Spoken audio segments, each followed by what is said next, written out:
Dans la vie, il y a deux types d'hommes, les princes charmants et les crapauds. Les princes charmants, c'est les hommes éduqués, respectueux, qui savent prendre soin d'une femme, tandis que les crapauds, c'est les mecs qui se font diriger par leur ego, par leur fierté, et qui pensent que l'amour se résume à humilier sa partenaire. Bref, les mecs toxiques. Si tout ce concept de prince charmant et de crapaud ça t'intéresse, j'y ai dédié 2 épisodes sur ma chaîne de podcast Myself First qui est disponible en bio, mais aujourd'hui je voudrais t'apprendre à comment reconnaître un crapaud.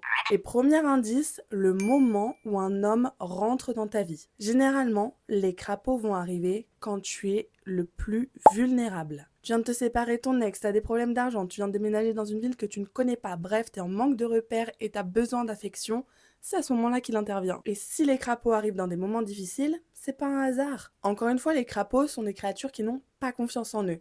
Et donc, ils vont se diriger vers des femmes qui n'ont pas confiance en elles, ou du moins à ce moment-là, au moment de la rencontre. Et oui, c'est plus facile d'aborder une femme en détresse qu'une femme qui est au top de sa forme. Quand on est vulnérable, on a tendance à être moins sélectif et à baisser nos standards. D'où le fait que des hommes qui n'atteignent pas nos critères habituellement, tout d'un coup, on va pouvoir s'intéresser à eux. S'ils nous offrent de l'affection, du réconfort, qu'ils nous disent les choses qu'on veut entendre, on va s'accrocher au mauvais garçon. N'oublie pas qu'une main froide paraît chaude dans de l'eau glacée. C'est triste, mais c'est la vérité. La plupart des hommes qui n'ont pas confiance en eux vont attendre que la femme soit dans une période de difficulté pour pouvoir l'aborder. Et si tu veux savoir les autres façons de détecter un crapaud, abonne-toi parce que je sors la partie 2 bientôt.